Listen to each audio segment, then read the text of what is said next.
सुप्रभात प्यारे बच्चों, कैसे हैं आप सभी। हम आशा करते हैं कि आप सभी ठीक होंगे और घर पर पढ़ाई कर रहे होंगे।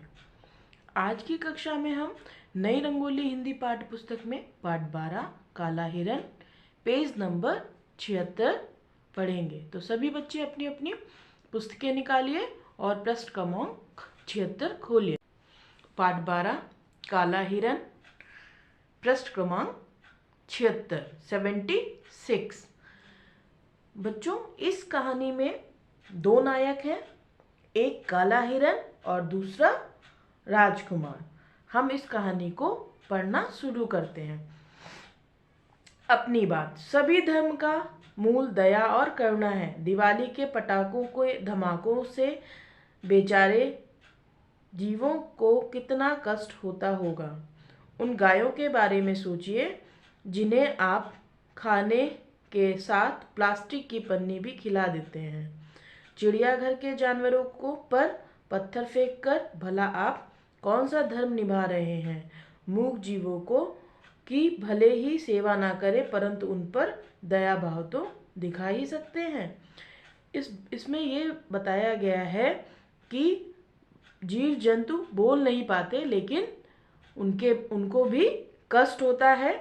तो जैसे हम लोग अपने कूड़े कचरे के साथ पॉलीथीन प्लास्टिक के बैग्स फेंकते हैं, जिससे वो खा लेती हैं और वो बीमार पड़ जाती हैं। कुछ लोग चिड़ियाघर में जानवरों को देखने जाते हैं तो उन पर पत्थर फेंक कर मारते हैं। अगर हम मूक जीवों, मतलब जो बोल नहीं पाते, मूक वो होते हैं जो बोल नहीं पाते हैं, उनकी हम सेवा नहीं कर सकते, तो उनको दया भाव से दया तो दिखा सकते हैं, उन पर हम दया तो कर सकते हैं। ये सब ना करके हम उन पर दया कर सकते हैं। बहुत समय पहले गंगा की तराई में एक घना जंगल था।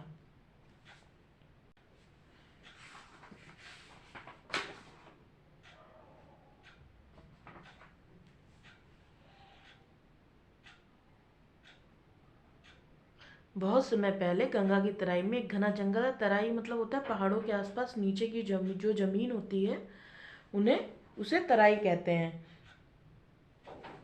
जंगल के बीचों बीच एक झील थी। जंगल में हिरणों की संख्या बहुत अधिक थी। उन्हें पानी पीने के लिए इसी झील पर आना पड़ता था। हिरणों के लिए चारों ओर खतरा था। दोपहर को हिंसक जानवर खा पीकर खुद की नींद सो जाते थे, इसलिए पानी पीने के लिए यही समय सबसे सुरक्षित था। हिंसक मतलब होता है जिनसे हमें हानि होती है, हानि पहुंचाने वाले।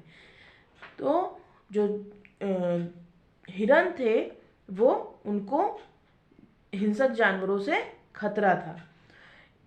तो उनसे बचने के लिए जब ये जानवर सो रहे होते थे, तब हिरन उस झील पर पानी पीने आते थे। वो दोपहर के समय पानी पीने आते थे। जंगल में हिरणों के कई झुंड थे। सबसे बड़े झुंड में 50 हिरन थे। इन हिरणों का सरदार काले रंग का हिरन था। इस जो हिरणों का झुंड था उसका सरदार काले रंग का हिरन था। काले हिरणों का वंश संसार में लगभग समाप्त हो चुका था।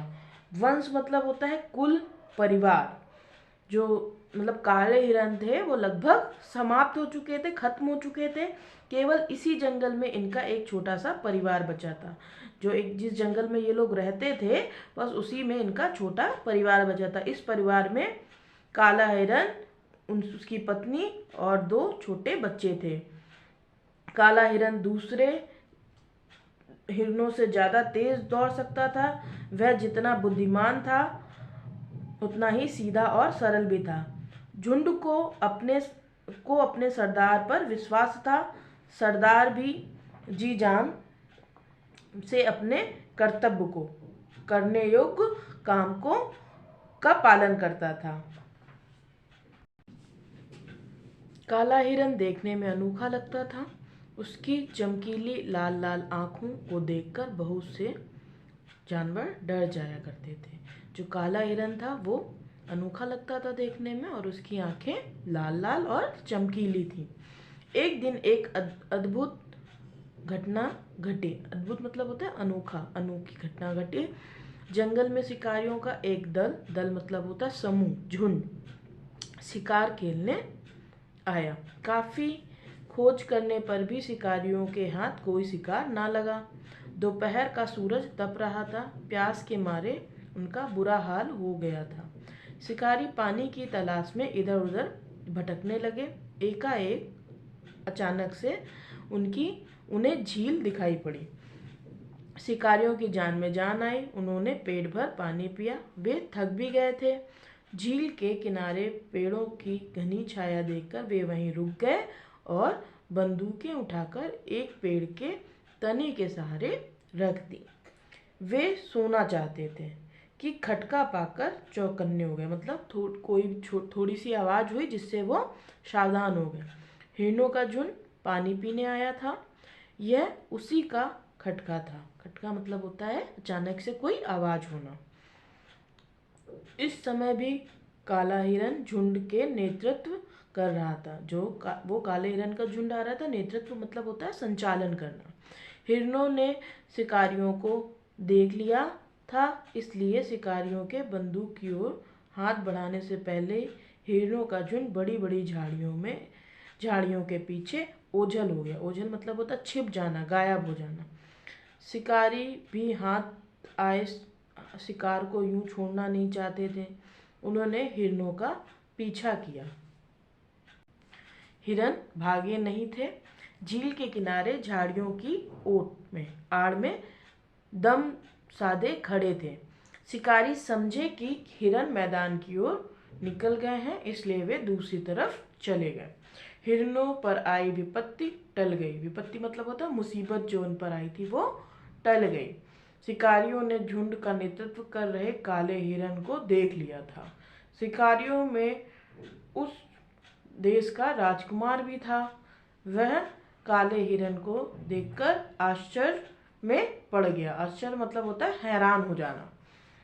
यह तो सचमुच में अद्भुत जानवर है, राजकुमार ने मन में सोचा। राजकुमार काले हिरन को जिंदा पकड़ना चाहता था। उसने दूसरे दिन कुछ चतुर शिकारी बुलाए। शिकारी बड़े बड़े जाल हाथ में लेकर जंगल की ओर रवाना हो गए। उन्होंने झील के किनारे आकर जाल बिछा दिए। उन्हें विश्वास था कि हिरणों का झुंड झील पर पानी पीने अवश्य आएगा। शिकारी बड़ी बेचैनी से हिरणों की प्रतीक्षा कर रहे थे। प्रतीक्षा करना मतलब इंतजार करना। तभी उन्हें हिरन आते हुए दिखाई दिए। शिकारी झाड़ियों के पीछे छिप गए। हिरणों का झुंड झील की ओर बढ़ा। काला हिरन झुंड में के आगे आगे चल रहा था।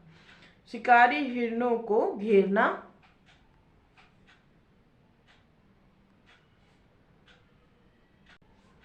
चाहते थे। एक शिकारी झाड़ियों की ओट लेता हुआ हिरणों के झुंड के पीछे पहुंच गया। उसने हवा में फायर किया। फायर करना मतलब होता है गोली चलाना। गोली से उन्होंने फायर किया। फायर की आवाज़ सुनते ही हिरणों में भगदड़ मच गई। वे इधर उधर भागने लगे। इसी दौड़ा भागी में काला हिरन जाल में फंस गया। बच्चों, आज की कक्षा में हम इतना ही पढ़ेंगे। आगे की कक्षा में हम इसका अगला भाग पढ़ेंगे, जो कि आपको अगले दिन मिलेगा। अगले वीडियो में हम इसका जो आगे का पार्ट है उसको पढ़ेंगे और समझेंगे कि कहानी में इसके आगे क्या है। तब तक आप इस पार्ट को पढ़ो और समझो।